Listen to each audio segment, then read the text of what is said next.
گناہوں سے نجات وہی پاتا ہے جو اقرار جرم کر لے، اور ندامت کے لیے توبہ ہی کافی ہے۔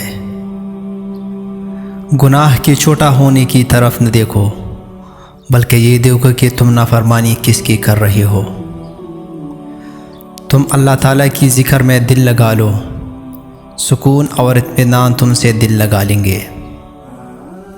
جو اپنی تنہائیوں کو اللہ کے خوف سے مزین کر لے، اللہ اس کے محفلوں کو بھی اچھا کر دے گا۔ کیوں یہاں ہر کوئی دنیاوی مفادات نہ ملنے پر موت کو گلے لگانا پسند کرتا ہے؟ کرنا ہی ہے تو اپنے دلوں کو اللہ کی ذکر سے مالا مال کرو۔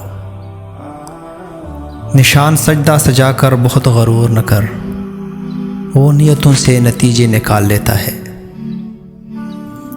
روز گناہ کرتا ہوں وہ چھپاتا ہے اپنی رحمت سے، میں مجبور اپنی عادت سے، او مشہور اپنی رحمت سے۔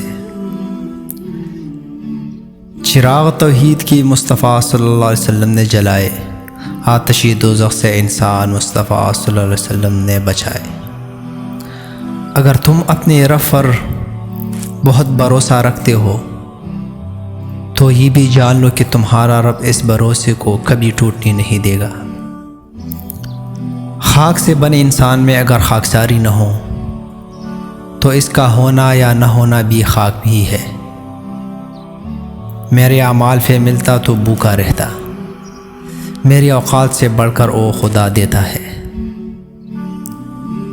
تمہارا ایک رب ہے پھر بھی تم اسی یاد نہیں کرتے، لیکن اس کے کتنے بندے ہیں پھر بھی وہ تمہیں نہیں بھولتا۔ فرشتوں کو تیرے آگے جھکایا ہے رب نے، تجھے اشرف المخلوقات بنایا ہے رب نے۔